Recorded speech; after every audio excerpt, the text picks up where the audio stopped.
আল্লাহ রাসূল সাল্লাল্লাহু আলাইহি ওয়াসাল্লাম আমাদেরকে বিভিন্ন বিষয়ের ব্যাপারে সতর্ক করেছেন। আল্লাহ তাআলা কোরআনুল কারীমের মধ্যে বিভিন্ন বিষয়ে সতর্ক করেছেন।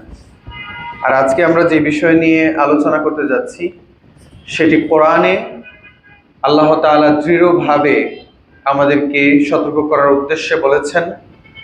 এমনকি রাসূল সাল্লাল্লাহু আলাইহি ওয়াসাল্লামও আমাদেরকে সতর্ক করেছেন। আজকে আমরা যে বিষয় নিয়ে আলোচনা করতে যাচ্ছি সেটা হলো আমল বিনষ্ট হয়ে যাওয়া, এবং এটি অত্যন্ত ভয়ানক একটা জিনিস।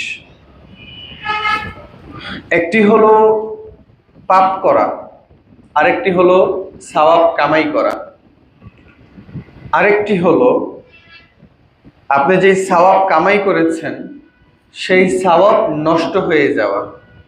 এই তিনটার মধ্যে সবচাইতে কঠিন এবং জঘন্য মনে হয় আমার কাছে আমল নষ্ট হয়ে যাওয়া। আপনি পাপ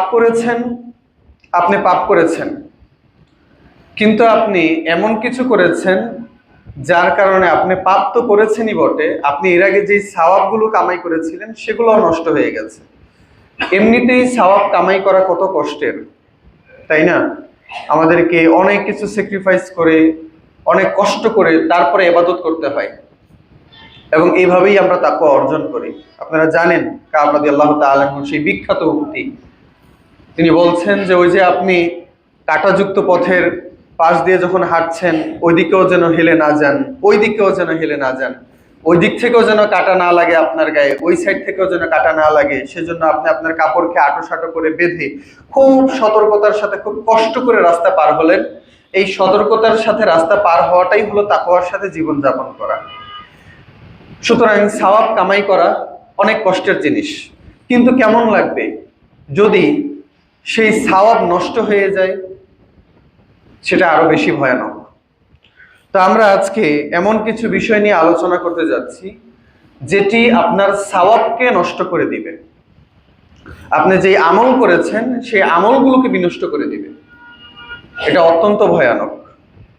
আমরা জানি যদি কোনো ব্যক্তি পাপের কাজ করে, এরপরে যদি সেই ব্যক্তি নেকের কাজ করে, তাহলে আল্লাহ তাআলা অনেক ক্ষেত্রে তার নেকের কাজ দিয়ে তার পাপটাকে ঢেকে দেন। ইন্নাল হাসানাত ইউযহিবনাস সাইয়্যাত, রাসূল সাল্লাল্লাহু আলাইহি ওয়াসাল্লামের বক্তব্য। আল্লাহ তাআলা কোরআন কারীমের মধ্যে বলেছেন যে তোমার নেক কাজগুলো তোমার অন্যায়জনক কাজগুলোকে, পাপগুলোকে ঢেকে দিতে পারে।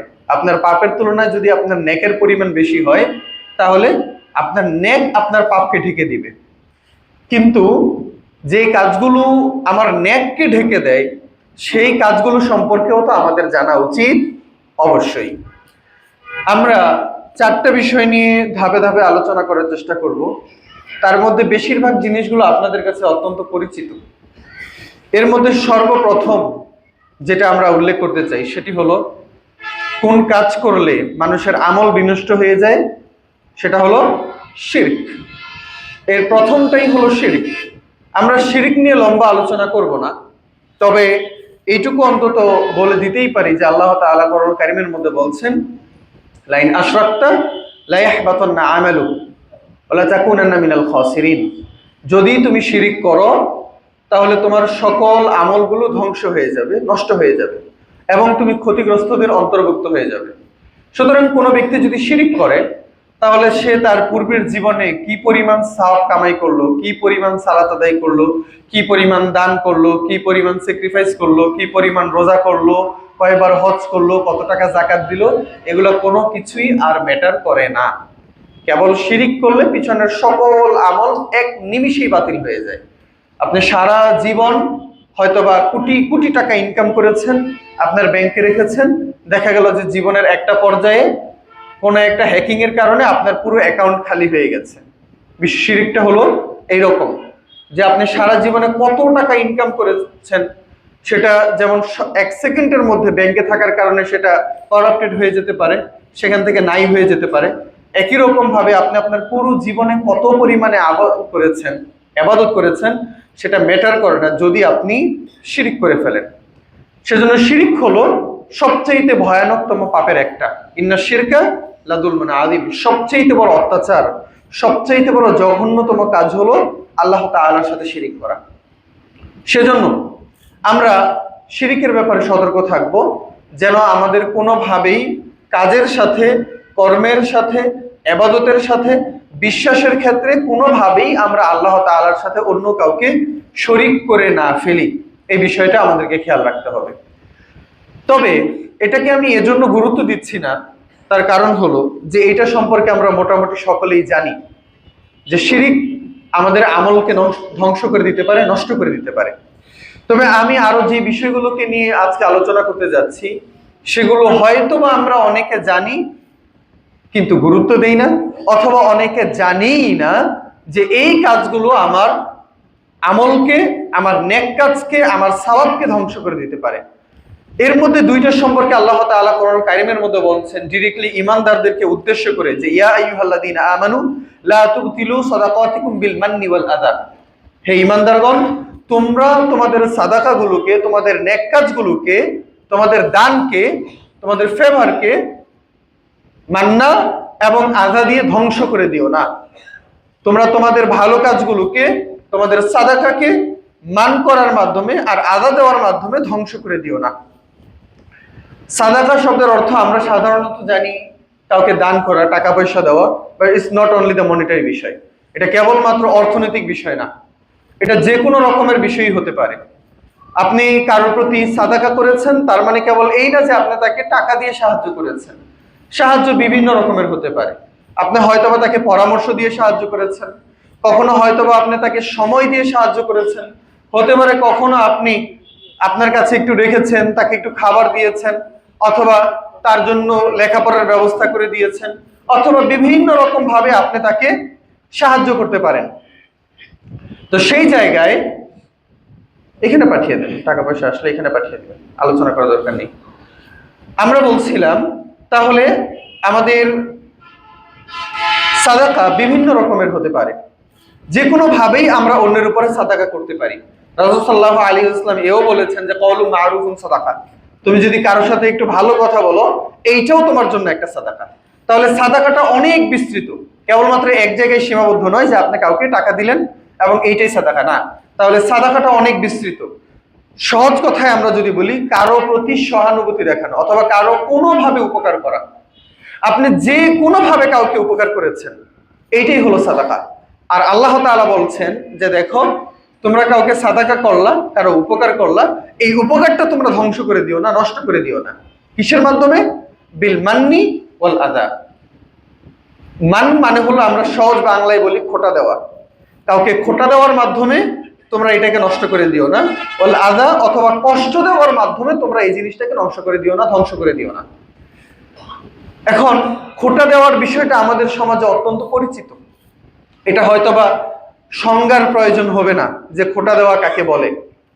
আর আমরা বর্তমান সময়ে দেখা যায় যে আমাদের সমাজের মানুষেরা যারা একে অপরের ক্ষেত্রে হয়তোবা কোনো না কোনো টাইমে এগিয়ে এসেছেন, কখনো না কোনো সময়ে তাকে সহায়তা করেছেন, সাহায্য করেছেন, তার উপকার করেছেন, এবং পরবর্তী সময়ে তিনি সেই উপকারের কথা তাকে স্মরণ করিয়ে দেন, স্মরণ করিয়ে দিয়ে তাকে অপমান করার চেষ্টা করেন। এবং যখনই আপনি কাউকে আপনার উপকারের কথা স্মরণ করিয়ে তার কাছ থেকে কোনো কিছু আদায় করার চেষ্টা করছেন, এইটাই হলো আপনার খোটা দেওয়া অথবা আলমান করা। আর এই খোটা দেওয়াটা অনেক দিক থেকে ভয়ানক।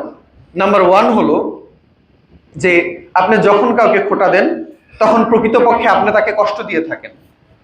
যদি কোনো ব্যক্তির উপরে আপনি তার উপরে করা নেক কাজের কারণে, ভালো কাজ করার কারণে, উপকার করার কারণে সেই কথাটা আপনি আবার তাকে দোহরান, তাকে খোটা দেন, তাহলে সেটা প্রধানত তাকে কষ্ট দেয়।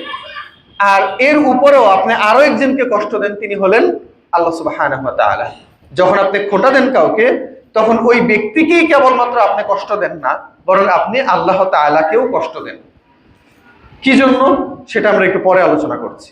তাহলে যখন আমরা খোটা দেই তখন আমরা ওই ব্যক্তিকে কষ্ট দেই এবং আমরা তার পাশাপাশি আল্লাহ সুবহানাহু ওয়া তাআলাকেও কষ্ট দিয়ে থাকি। যখন আমরা খোটা দেই তখন আমরা আমাদের যত রকমের উপকার তাদের উপরে করেছিলাম, সেই উপকারগুলোকে আল্লাহ তাআলা একেবারেই ধূলিসাৎ করে দেন, বাতিল করে দেন।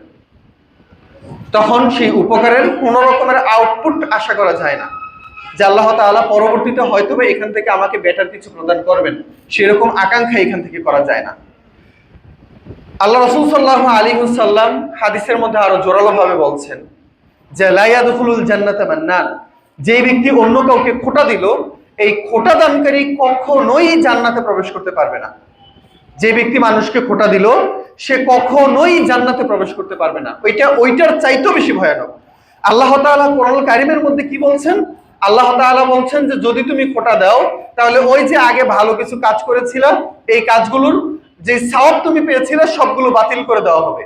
জায়গাটা এইখানে সমাপ্ত হলো, সম্ভব হতো, যথেষ্ট হতো যে আমি পূর্বে ভালো কাজ করেছিলাম সেগুলোকে বাতিল করে দেওয়া হলো, ওকে। কিন্তু রাসূল সাল্লাল্লাহু আলাইহি ওয়াসাল্লাম আরো বাড়িয়ে বলছেন।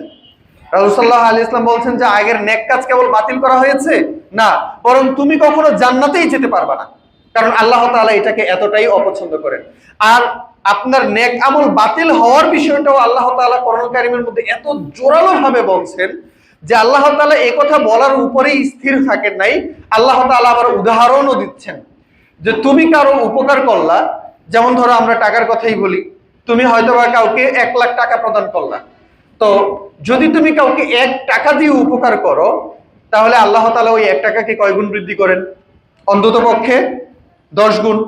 এই 10 গুণ থেকে 70, 70 থেকে 700 গুণ পর্যন্ত আল্লাহ তাআলা তোমার 1 টাকাকে বৃদ্ধি করতে পারেন। এখন তুমি কাউকে হয়তোবা 1 লক্ষ টাকা দান করেছো, তো 1 লক্ষ টাকা দান করেছো মানে তোমার আমলনামায় প্রাথমিকভাবেই কয় লাখ টাকা দান করার সওয়াব লেখা হয়েছে? 10 লাখ টাকা, যেহেতু এটাকে 10 গুণ করা হবে। তো এই 10 লাখ টাকাকে আল্লাহ তাআলা 70 লাখও বানাতে পারেন, 7 কোটিও বানাতে পারেন, এর চাইতে বেশিও বানাতে পারেন। তো তুমি হয়তোবা 1 লাখ টাকা কাউকে দান করেছো, এবং যখন তুমি কিছু দান করো আল্লাহ তাআলা ওইটাকে ওই ছোট শাবক যেমন আমরা লালন পালন করে বড় করি, আল্লাহ তাআলাও আমাদের এই দানগুলোকে, নেকের কাজগুলোকে লালন পালন করে বড় করেন। আমরা এই নিয়ে আলোচনা করেছিলাম লম্বা। তাহলে হয়তোবা দেখা যাবে যে আপনি 10 বছর আগে কাউকে হয়তোবা 1 লাখ টাকা দান করেছিলেন এবং সেটার মাধ্যমে তার উপকার করেছিলেন। আপনার এই 1 লাখ টাকা আল্লাহ তাআলা বাড়াতে বাড়াতে বাড়াতে বাড়াতে গত 10 বছরে অনেক বিশাল পাহাড় সম পরিমাণ নেকে আল্লাহ তাআলা এটাকে বানিয়ে দিয়েছেন, পরিপূর্ণ করে দিয়েছেন। কারণ আমরা জানি যে কিছু মানুষ আল্লাহ সুবহানাহু ওয়া তাআলার সামনে গিয়ে দাঁড়াবে এবং সে তার নেকের পাল্লা দেখে অবাক হয়ে যাবে। আল্লাহকে বলবে যে না আল্লাহ, এত আমল তো আমি করি নাই, সম্ভবত তুমি ভুল করে অন্য কারো আমলনামা আমার আমলনামায় দিয়ে দিয়েছো। আল্লাহ তাআলা কি ভুল করবেন? সেই বান্দা কনফিউজড হয়ে যাবে যে আল্লাহ, এত নেকের কাজ তো আমি করি নাই, আমার কাছে তো এত টাকাও ছিল না যে আমি এত টাকা দান করবো, তো এত নেকি আমার এখানে কিভাবে আসলো? তখন আল্লাহ তাআলা বলবেন যে উরাব্বি সাদাকাতাক, আমি তোমার যে সাদাকাগুলো ছিল এগুলোকে আমি আল্লাহ তাআলা লালন পালন করেছি। লালন পালন করতে করতে করতে করতে তোমার এই সামান্য টাকাটা উহুদ পাহাড় সমপরিমাণ লম্বা করে বড় করে তারপর আমি তোমার আমলনামায় লিপিবদ্ধ করেছি। সুবহানাল্লাহ। তো এই জায়গায় আপনি আপনার বিষয়টা চিন্তা করেন যে আপনি হয়তোবা 10 বছর আগে কাউকে কোনো একটা কিছু দান করেছিলেন এবং এই মুহূর্তে আপনার আমলনামাটা পাহাড় সমপরিমাণ হয়ে দাঁড়িয়েছে। এখন আল্লাহ সুবহানাহু ওয়া তাআলা কোরআন কারীমের মধ্যে বলছেন, আমরা ডাইরেক্টলি পড়ে শোনাই, কাল্লাযী ইউনফিকু মালাহু রিআআন নাস ওয়া লা ইউমিনু বিল্লাহি ওয়াল ইয়াউমিল আখির ফামাসালুহু কামাসালি সাফওয়ানিন আলাইহি তুরাবুন ফাআসাবাহু ওয়াবিলুন ফাতারাকাহু সাওদা। আল্লাহ সুবহানাহু ওয়া তাআলা বলছেন যে দেখো, যদি তুমি মানুষকে দেখানোর জন্য অথবা আল্লাহ এবং তার আখিরাতের উপরে বিশ্বাস না রেখে জাস্ট দুনিয়াবি কজের জন্য, দুনিয়াবি উদ্দেশ্যে যদি তুমি দান করে থাকো, তাহলে বিষয়টা হবে এইরকম যে একটা স্বচ্ছ সাদা এবং একদম মসৃণ একটা পাথরের উপরে কিছু বালুকণা রাখা হলো এবং প্রবল পরিমাণে বৃষ্টি হলো। আর প্রবল পরিমাণে যদি বৃষ্টি হয়, একটা মসৃণ পাথরের উপরে জমে থাকা বালুকণার কোনো বিন্দু কি থাকবে? কোনো বালুকণা থাকবে? কোনো রকমের ধুলা থাকবে? এটাকে একদম পরিষ্কার একটা পাথরে তাকে ছেড়ে দিয়ে চলে যাবে। তা আল্লাহ সুবহানাহু ওয়া তাআলা বলছেন, আল্লাহ তাআলা উদাহরণ দিয়ে বোঝাচ্ছেন যে দেখো, তুমি যদি দান করার পরে অথবা কারো কোনো উপকার করার পরে তাকে খোঁটা দিয়ে ফেলো, এই পাহাড় সমপরিমাণ যেই নেকি আমি তোমার জন্য প্রস্তুত করে রেখেছিলাম এটাকে আমি ধুলায় পরিণত করব। ধুলায় পরিণত করে ধরে নিতে পারো যে এটাকে একটা মসৃণ পাথরের উপরে আমি রাখবো। সাধারণত অনেক সময় পাথর একটু বন্ধুর হয়ে থাকে, একটু খসখসে হয়ে থাকে। আল্লাহ তাআলা খসখসে শব্দটা ব্যবহার করেন নাই। আল্লাহ তাআলা শব্দটা যেটা ব্যবহার করেছেন সেটা হলো সফওয়ান। সফওয়ান মানে হলো কি স্মুথ রক, একদম মসৃণ পাথর, যেটার আশেপাশে কোনো এক জায়গায় হয়তো একটু গভীর জায়গায় খসখসে হওয়ার কারণে সামান্য একটু বালুকণা হয়তো বা লেগে থাকার সম্ভাবনা আছে, না সেই সুযোগও নাই। পাথরটা একদম মসৃণ, আপনি টাইলসের সাথে তুলনা করতে পারেন। তো এরকম মসৃণ পাথরের উপরে যদি ফাসবাহু ওয়াবিলুন, ওয়াবিল মানে হলো গিয়ে ভারী বর্ষণ, আল্লাহ তাআলা এখানে বলতে পারতেন যে মাতর, ফাসবাহু মাতরুন, যে বৃষ্টি হলো এবং সেটাকে পরিষ্কার করে দিয়ে ছেড়ে গেল। সাধারণ বৃষ্টির কথাও আল্লাহ তাআলা বলেন নাই, আল্লাহ তাআলা বলছেন ওয়াবিল, মানে সাধারণ বৃষ্টি না, একদম ভারী বর্ষণ, হেভি রেইন হওয়ার পরে ফাতারাকাহু সলদা, এটাকে একদম মসৃণ অবস্থায় ছেড়ে দিয়ে চলে গেল। তার মানে তুমি যত নেকের কাজ করেছিলা সবকিছু আল্লাহ তাআলা একদম ধূলিসাৎ করে তোমার আমলনামাকে একদম পরিষ্কার করে দিবেন। তোমার আমলনামায় যেমন ওইটার আগে কিছু ছিল না, তুমি নেকের কাজ করেছো কিন্তু তুমি খোঁটা দিয়েছো, এখন খোঁটা দেওয়ার কারণে আল্লাহ তাআলা ওই আগের মতই একদম পরিষ্কার করে রেখে দিয়েছেন। তোমার আমলনামায় এখন আর কোনো নেক নাই, কেবলমাত্র খোঁটা দেওয়ার কারণে। আল্লাহ সুবহানাহু ওয়া তাআলা বলছেন এই কথা যে তোমার নেকের আমল তুমি যা করেছিলে সেগুলো বাতিল হয়ে গেছে। কিন্তু রাসূল সাল্লাল্লাহু আলাইহি ওয়াসাল্লাম আরো জোরালো ভাবে বলছেন যে দেখো, যদি তুমি খোঁটা দিয়ে থাকো তাহলে আল্লাহ তাআলা তোমার উপরে জান্নাতকে হারাম করে দিবেন, তুমি আর জান্নাতে প্রবেশ করতে পারবা না। রাসূল সাল্লাল্লাহু আলাইহি ওয়াসাল্লাম তার কথাকে এখানে সীমাবদ্ধ রাখলেও পারতেন, তিনি আরো বাড়িয়ে বলছেন যে সালাসুন লা ইউকাল্লিমুহুমুল্লাহু ওয়া লা ইয়ানজুরু ইলাইহিম ইয়াওমাল কিয়ামাহ। রাসূল সাল্লাল্লাহু আলাইহি ওয়াসাল্লাম বলছেন যে 3 শ্রেণীর ব্যক্তি আছে, এই 3 শ্রেণীর ব্যক্তির দিকে আল্লাহ তাআলা কিয়ামতের দিন তাকাবেনই না। কেউ কেউ এখানে অর্থ করে থাকেন যে আল্লাহ তাআলা রহমতের দৃষ্টিতে তাকাবেন না, আমি সেই অর্থ করতে চাই না। আল্লাহ তাআলা বলছেন যে আল্লাহ তাআলা, রাসূল সাল্লাল্লাহু আলাইহি ওয়াসাল্লাম বলছেন যে আল্লাহ তাআলা তাকাবেনই না, রহমত তো পরের কথা। আল্লাহ তাআলা এই বান্দার দিকে একবারের জন্য তাকাবেনই না, কেবলমাত্র 3 শ্রেণীর ব্যক্তির মধ্যে যদি সে পড়ে যায়। শুধু তাকাবেন না তা নয়, ওয়ালা ইউকাল্লিমুহুম, তাদের সাথে কথাও বলবেন না, ওয়ালা ইউজাক্কিহিম, তাদেরকে পবিত্র করবেন না। কিয়ামতের দিন যদি আল্লাহ তাআলা আমাকে পবিত্র না করেন, আমি দুনিয়াতে যেই পরিমাণে পাপের কাজ করে যাচ্ছি, এই পাপ থেকে যদি আল্লাহ তাআলা কিয়ামতের দিনও আমাকে মুক্ত না করেন, আমাকে পবিত্র না করেন, জান্নাতে যাওয়ার কোনো উপায় আছে? নাই। তার মানে জাহান্নামে যাওয়ার জন্য, আমার ধ্বংস হয়ে যাওয়ার জন্য কেবলমাত্র আল্লাহ তাআলার এইটুকুই যথেষ্ট যে আল্লাহ তাআলা কিয়ামতের দিন আমাকে পবিত্র করবেন না। কিন্তু এইটুকুতেও রাসূল সাল্লাল্লাহু আলাইহি ওয়াসাল্লাম স্থির থাকেন নাই, তিনি বলছেন যে লা ইউকাল্লিমুহুম, আল্লাহ তাআলা তাদের সাথে কথাই বলবেন না। তো আল্লাহ সুবহানাহু ওয়া তাআলা যাদের সামান্য টুকটাক পাপ রয়েছে, আল্লাহ তাআলা তাদের সাথে কথা বলবেন, তাদের সাথে কথা বলে তাদের নেক এবং পাপের দাড়িপাল্লা আল্লাহ তাআলা পরিমাপ করবেন। কিন্তু যারা অতিরিক্ত পাপ করেছে, বিশেষ করে যেমন আমরা কাফেরের কথা বলি, তাহলে আল্লাহ তাআলা তাদের সাথে কথা বলার প্রয়োজন মনে করবেন না। কেন? কারণ তারা এত পরিমাণে পাপ করেছে, তার নেকের কোনো পাল্লাই নেই, সুতরাং সে বিনা হিসাবে জাহান্নামে যাবে, তাদের কোনো হিসাব হবে না। যারা কাফের তাদের কোনো হিসাব হবে না। আল্লাহ সুবহানাহু ওয়া তাআলা ঠিক যেরকম কিছু মানুষকে বিনা হিসাবে জান্নাতে প্রবেশ করাবেন, একই রকম ভাবে কিছু মানুষকে, এই কাফেরদেরকে বিনা হিসাবে জাহান্নামে প্রবেশ করাবেন। একটু মনে হয়ে গেল, আপনাদের কি মনে আছে বিনা হিসাবে যতজন জান্নাতে যাবেন তাদের সংখ্যা কত? রাসূল সাল্লাল্লাহু আলাইহি ওয়াসাল্লাম কতজনের কথা বলেছিলেন যারা বিনা হিসাবে জান্নাতে প্রবেশ করবে? 70,000। মাশাআল্লাহ। তো বিনা হিসাবে ঠিক যেরকম ভাবে 70,000 মানুষদেরকে আল্লাহ তাআলা জান্নাতে প্রবেশ করাবেন, একই রকম ভাবে বিনা হিসেবে কাফেরদেরকেও জাহান্নামে প্রবেশ করাবেন, তাদের কোনো হিসাব নিকাশ নেবেন না। তো আল্লাহ সুবহানাহু ওয়া তাআলা, রাসূল সাল্লাল্লাহু আলাইহি ওয়াসাল্লাম এদের ব্যাপারেও যেন একই কথা বলছেন যে এই 3 শ্রেণীর ভিতরে যারা পড়ে যাবে, আল্লাহ তাআলা তাদের কাছ থেকেও কোনো রকমের হয়তোবা হিসাব নিকাশ নেবেন না, কারণ আল্লাহ তাআলা তাদের সাথে কথাই বলবেন না। তো কিয়ামতের দিন যদি আল্লাহ তাআলা আমার সাথে কথা না বলেন, তাহলে আমার ধ্বংস হওয়ার জন্য আর কোনো কিছুর প্রয়োজন আছে? নাই। আল্লাহ রাসূল সাল্লাল্লাহু আলাইহি ওয়াসাল্লাম আরো বলছেন ওয়ালা ইয়ানজুরু ইলাইহিম, আল্লাহ তাআলা তাদের দিকে তাকাবেনও না। আমি বলতে চাচ্ছি যে এই 3 শ্রেণীর ব্যক্তি কতটা জঘন্য হলে রাসূল সাল্লাল্লাহু আলাইহি ওয়াসাল্লাম পার্ট বাই পার্ট এতগুলো কথা বলছেন, যেখানে একজন ব্যক্তির জন্য ধ্বংস হয়ে যাওয়ার ব্যাপারে এতটুকুই যথেষ্ট যে কিয়ামতের দিন আল্লাহ তাআলা তার দিকে তাকাবেন না, কিয়ামতের দিন আল্লাহ সুবহানাহু ওয়া তাআলা তার সাথে কথা বলবেন না, তার ধ্বংস হয়ে যাওয়ার জন্য এটুকুই যথেষ্ট। কিয়ামতের দিন আল্লাহ সুবহানাহু ওয়া তাআলা তাকে পবিত্র করবেন না, তার ধ্বংস হয়ে যাওয়ার জন্য এটুকুই যথেষ্ট।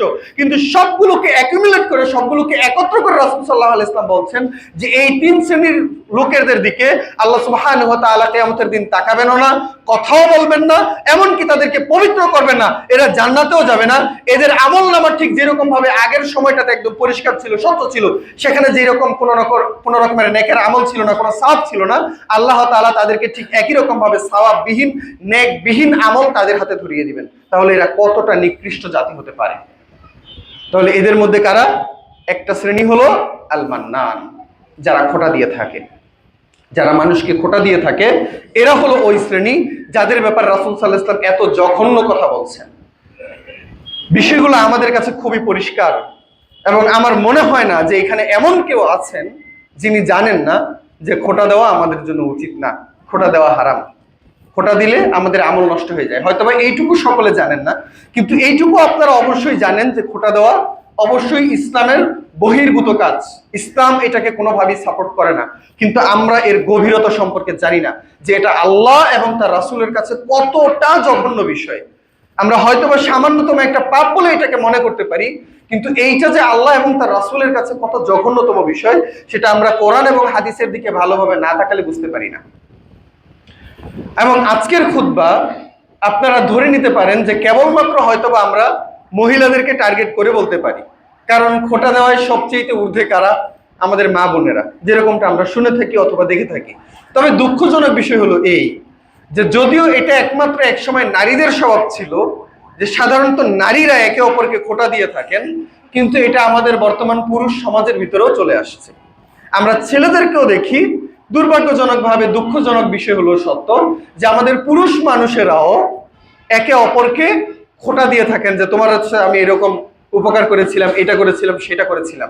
এবং এই খোঁটার বিষয়টা আসে কখন? যখন হয়তোবা আপনি তার কাছে কোনো একটা কিছু চাইছেন কিন্তু সে আপনাকে প্রদান করছে না। আপনি তার কাছে কিছু একটা চাইছেন কিন্তু সে আপনার ওই বিষয়টাকে অস্বীকার করলো, তখন আপনি বলছেন যে সারা জীবন আমার টাকায় লেখাপড়া করলি আর এখন আমার এটা দিবি না, অথবা আমার টাকায় চললি আর এখন আমার অবাধ্য হস, আমি তোকে এটা করে দিলাম আর এখন তুই আমার কথা শুনতে চাচ্ছিস না। তো যখন আপনি কারো কাছে কোনো কিছু দাবি করেন এবং সে ওই জিনিসটাকে অস্বীকার করে বসে, তখনই সাধারণত আপনি খোঁটা দিয়ে বসেন, এবং এইটাই হলো খোঁটার ক্ষেত্র। তো খোঁটার ক্ষেত্র ভেদে কখনো কখনো এটা মারাত্মক জঘন্য হতে পারে, কখনো জায়েজও হতে পারে। এইটুকু হয়তো বা আপনারা সকলে আবার জানেন না, এই জন্য আমার খুতবা দেওয়াটা জরুরি। খোঁটার কিছু কিছু জায়েজ ভার্সনও আছে, যে কিছু কিছু জায়গায় খোঁটা দেওয়াটা জায়েজ, তবে ওটাকে খোঁটা বলা যায় না, ওটাকে মান্নান বলা যায় না, ওটার বিভিন্ন রকমের জায়গা রয়েছে, সেইটুকু আমরা সংক্ষিপ্ত সময়ের ভিতরে আর আলোচনা করার চেষ্টা করবো ইনশাআল্লাহ। তো ওই ধরনের খোঁটা সম্পূর্ণরূপে হারাম যখন আপনি কারো উপরে উপকার করলেন, সে আপনার কোন রকমের পাল্টা উপকার করতে অস্বীকৃতি জানালো এবং ওই জায়গায় আপনি তাকে খোঁটা দিয়ে বসলেন যে আমি তোর উপকার করলাম আর তুই আমার করবি না, অথবা আমি তোর উপকার করলাম আর আজকে আমার অবাধ্য হচ্ছস, সারা জীবন না আমার টাকায় চললি, আমি ওইটা করলাম এটা করলাম ওইটা তোর জন্য করে দিলাম। তো যখনই আপনি তাকে খোঁটা দিতে যাচ্ছেন, তখনই আপনার পুরো জীবনের সব আমলনামা তো বরবাদ হলোই, তার পাশাপাশি আপনি জাহান্নাম আপনার জন্য অবধারিত করে নিলেন। এটা আমাদের মা বোনদের স্বভাব সবচাইতে বেশি। সুতরাং আজকের আলোচনা হয়তো আমরা স্পেসিফিকলি মা বোনদের কাছে পাঠাতে পারি, আর যে সকল পুরুষ নামী ছেলেদের অথবা মুরব্বীদের এই ধরনের বাজে স্বভাব রয়েছে অন্যকে খোঁটা দেওয়ার, তাদের জন্যও আজকের এই খুতবা, যেন আমরা এই হীন মানসিকতা থেকে বের হয়ে আসতে পারি। যারা মানুষকে খোঁটা দিয়ে থাকে, ওই পূর্বের করে দেওয়া উপকারকে আবার স্মরণ করিয়ে দেয়, তারা হলো হীনমন্যতায় ভোগা নিচু শ্রেণীর হীন ব্যক্তিদের অন্তর্ভুক্ত। তারা কখনোই উচ্চ শ্রেণীর উচ্চ পর্যায়ের মানুষ হতে পারে না, যারা অন্যকে কোনো না কোনো টাইমে করে দেওয়া উপকারের কথা স্মরণ করে দিয়ে যায়। এখন প্রশ্ন হলো যে আল্লাহর কাছে এটা এত জঘন্য কেন? কেন আল্লাহ তাআলা অপছন্দ করে থাকেন?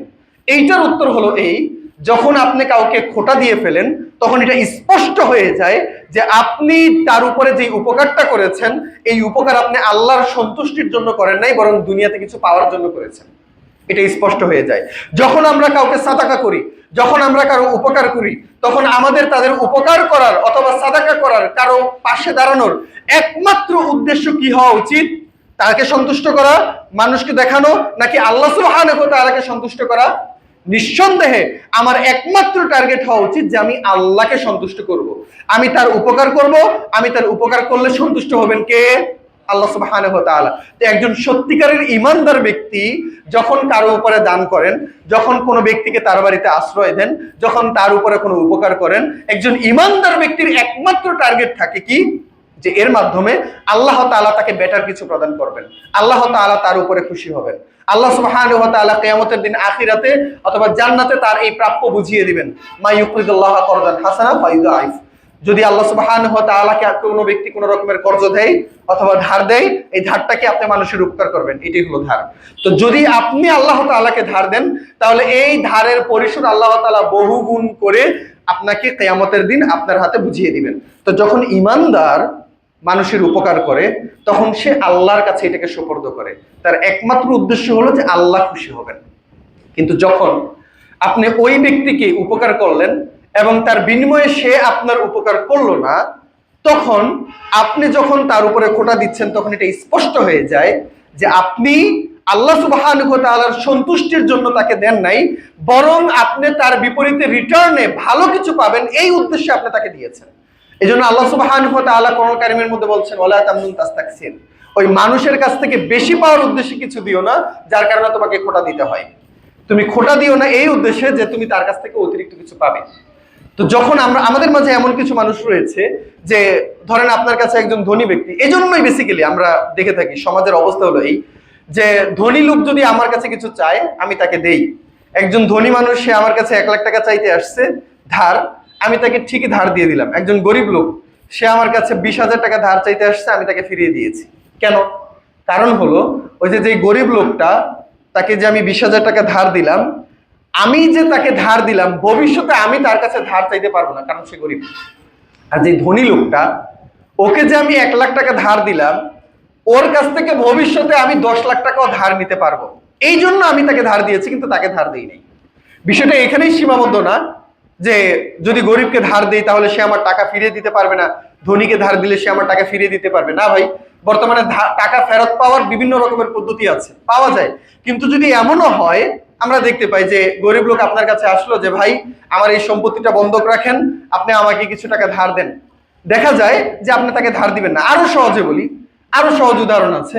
আমরা এর আগে বলেছিলাম যে মানুষ যখন তার বাড়িতে কোনো অনুষ্ঠান হয়, আগের সময়ে দাওয়াত পেত হুজুররা। যদি কোনো এতিমখানা থাকতো, এতিমখানার বাচ্চাদেরকে দাওয়াত দিত, গরিব মানুষকে দাওয়াত দিত। কিন্তু এখন বর্তমান সময়ে সবচাইতে বেশি দাওয়াত পায় কারা? হুজুররা? নো, রাজনীতিবিদরা। কেন? তার বাড়িতে কেন রাজনীতিবিদদেরকে দাওয়াত দেয়, অথবা এলাকার বড় বড় আশেপাশের দূরবর্তী বড় বড় নেতাদেরকে দাওয়াত দেয়, বড় বড় শিল্পপতিদেরকে তার বাড়িতে দাওয়াত দেয়? কারণ তার বিপরীতে রিটার্নে সে তার চাইতে বেটার কিছু পাবে। তো যখন আপনি কাউকে সাদাকা করছেন, কাউকে কোনো কিছু প্রদান করছেন, আপনার টার্গেট হয়ে যায় যে আপনি তার কাছ থেকে বেটার কিছু পাবেন। কিন্তু এর বিপরীতে যখন আপনি কাউকে খোঁটা দিয়ে ফেলেন, তখন বিষয়টা একদম জলের মতো পরিষ্কার হয়ে যায়, পানির মতো পরিষ্কার হয়ে যায়। কি?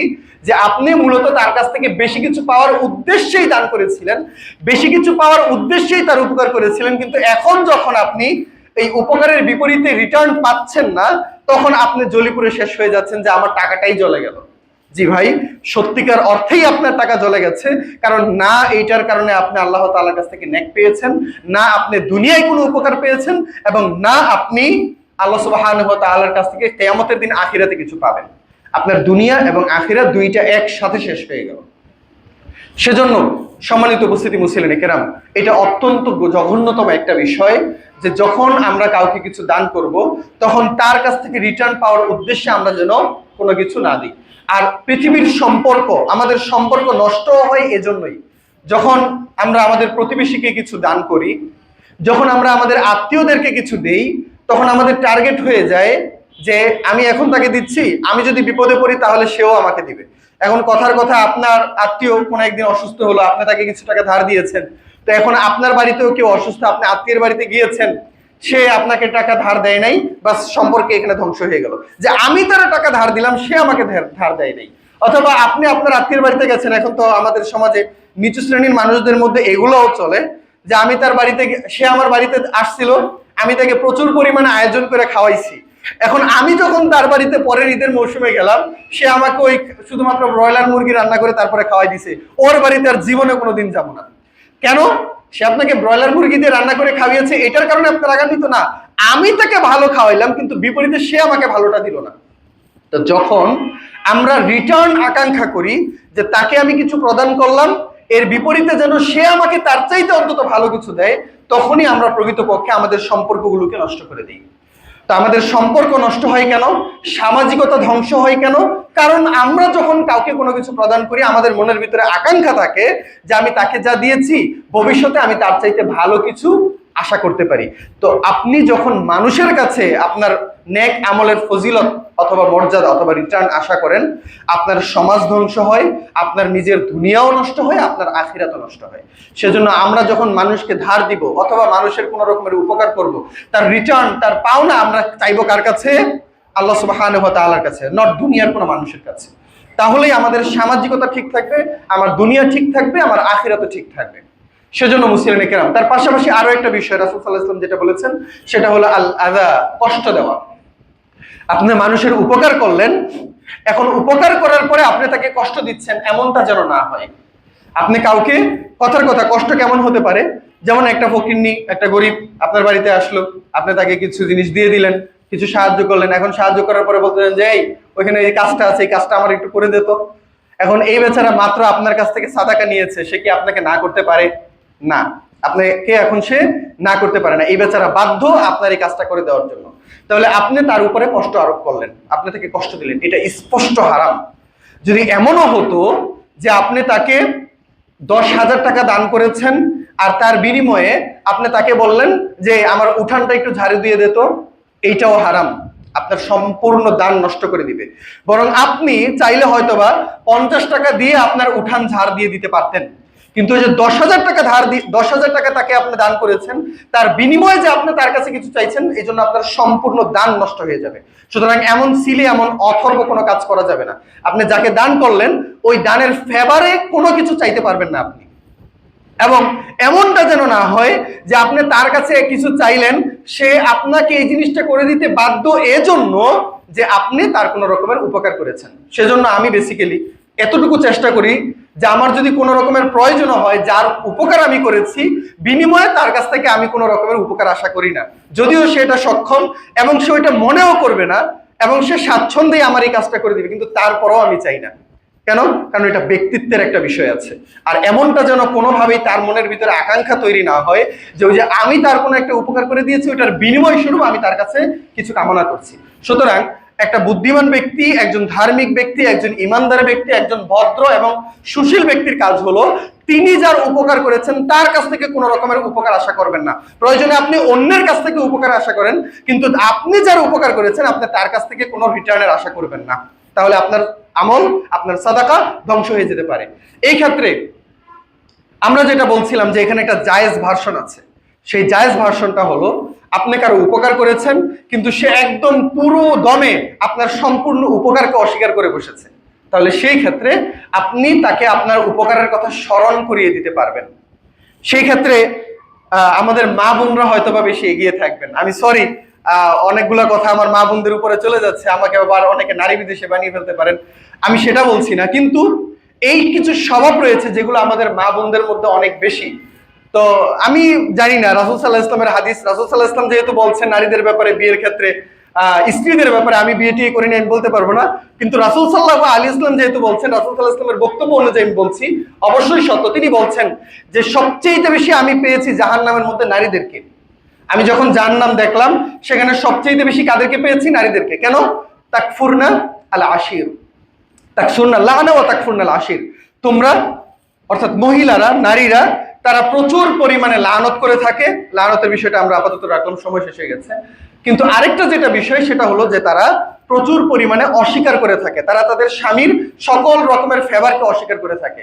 রাসূল সাল্লাল্লাহু আলাইহি ওয়াসাল্লাম আরো ব্যাখ্যা করে বলছেন যে ধরো যে তুমি লাকাদ আহসানতা ইলা ইহদাহিন্না আদ-দাহরা, তুমি হয়তোবা পুরো এক যুগ, 10 বছর, 12 বছর, সারা জীবন তুমি কারোর প্রতি ফেভার করেই গেলা, তার উপকার করেই গেলা, তার যত রকমের প্রয়োজন আছে সেগুলোকে মিটিয়েই গেলা, তার কোনো রকমের কষ্ট হতে তুমি দাও নাই।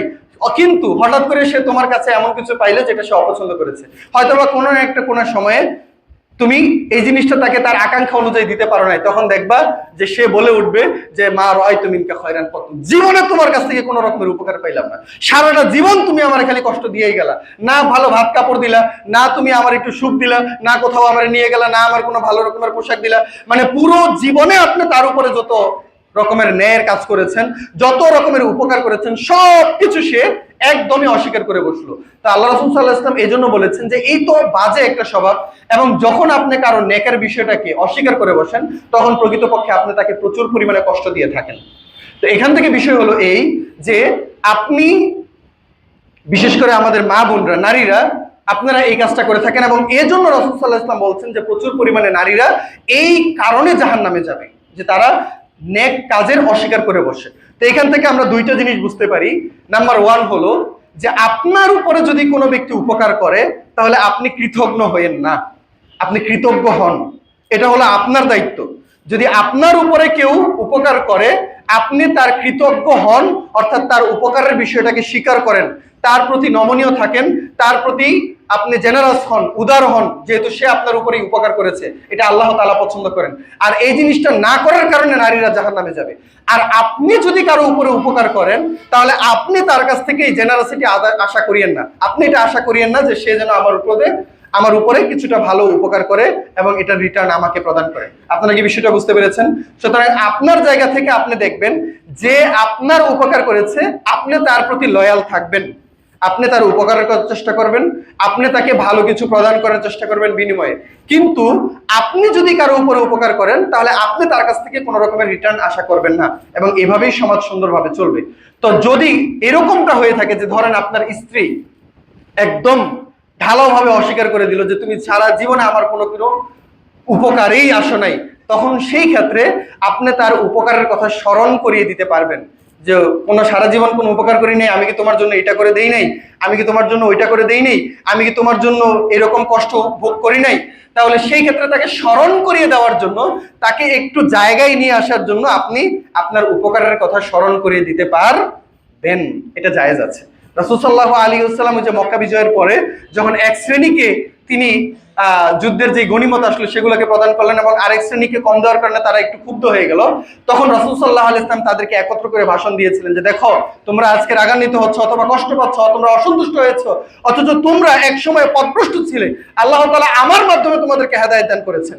তোমরা গরীব ছিলে, আল্লাহ তাআলা আমার মাধ্যমে তোমাদেরকে ধনী বানিয়েছেন, অথচ তোমরা বিষয়গুলো ভুলে গেলে। তখন তারা বুঝতে পারলো যে হ্যাঁ, আল্লাহ সুবহানাহু ওয়া তাআলা আমাদের উপরে প্রচুর পরিমাণে নিয়ামত প্রদান করেছেন, যে জিনিসগুলো আমরা ভুলে গিয়েছি। রাসূল সাল্লাল্লাহু আলাইহি ওয়াসাল্লাম স্মরণ করিয়ে দিয়েছেন, তারা কান্নায় ভেঙে পড়লেন, তার রাসূল সাল্লাল্লাহু আলাইহি ওয়াসাল্লামের কাছে আবার ফিরে আসলেন।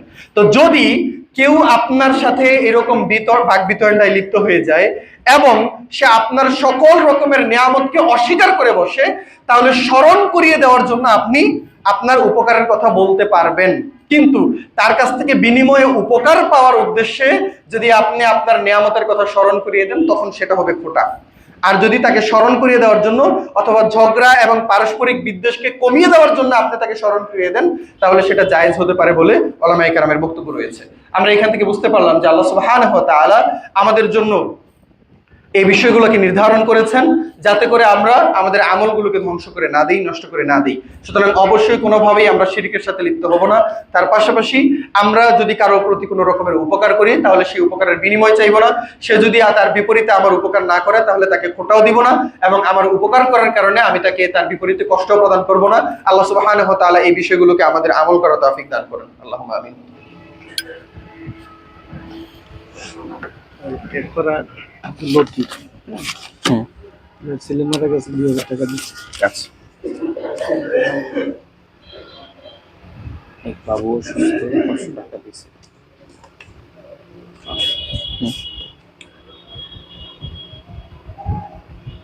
ওকে, আমাদের মাদ্রাসার আমির তার এটা একজন অসুস্থ বাবু অসুস্থ ছিল। বাবু আমাদের মাদ্রাসার আমির তার দাদা মারা গেছে, 500 টাকা দিচ্ছে। নাম ছাড়া এক মহিলা 500 টাকা দিচ্ছে। নাম ছাড়া লোকে 2000 টাকা দিচ্ছে। তার দাদা দাদির নামে দোয়া করছে মাদ্রাসা।